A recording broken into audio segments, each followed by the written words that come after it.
ఇప్పుడు విపరీతం ఎలా అయిందంటే అసలు కంటే కొసరుదే ఎక్కువైందని. ఎవరిది యూట్యూబో తెలుస్తలేదు. ఎక్కడ పడితే అక్కడ వెళ్ళిపోయి ఏది పడితే అది మాట్లాడుతున్నారు.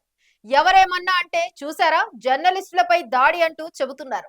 జర్నలిస్టు పదానికి అసలు అర్థమేమిటో మీరే చెప్పండి. మేము ఎవరిని జర్నలిస్టుగా చూడాలి మీరే చెప్పండి. మెడలో పట్టీలు వేసుకొని ఓ యూట్యూబ్ ఆ యూట్యూబ్‌కు నేను జర్నలిస్టును అని బయలుదేరితే వాళ్ళు వ్యవహరించే విధానాన్ని బట్టి ప్రజలు వ్యవహరిస్తారంటూ సీఎం రేవంత్ రెడ్డి సంచలన వ్యాఖ్యలు చేశారు. ముఖ్యమంత్రి రేవంత్ రెడ్డి ఏమన్నారో ఈ వీడియోలో చూడండి. ఇప్పుడు విపరీతం ఎట్లయిపోయిందనంటే అసలు కంటే కొసరోళ్ళది ఎక్కువైపోయింది. ఎవరిది ఏ ట్యూబో తెలుస్తలేదు మాకు. ఇక ఆ ట్యూబ్లో ఎక్కడికంటే అక్కడికి వెళ్ళిపోయి ఏది పడితే అది మాట్లాడితే అక్కడ ఉన్న ప్రజలు ఏమన్నా అంటే చూసిరా జర్నలిస్టుల మీద దాడి అని. జర్నలిస్ట్ అనే పదానికి డెఫినేషన్ ఏందో మీరు డిసైడ్ చేయండి. మేము ఎవరిని జర్నలిస్ట్గా చూడాలో మీరు చెప్పండి.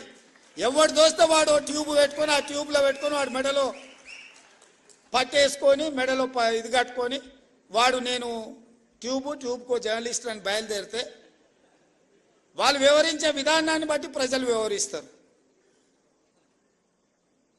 ఏది పడితే అది మధ్యలోనే అడ్డం దొడ్డం మాట్లాడి ఏదైనా ఏమన్నా అంటే చూసారా జర్నలిస్టుల మీద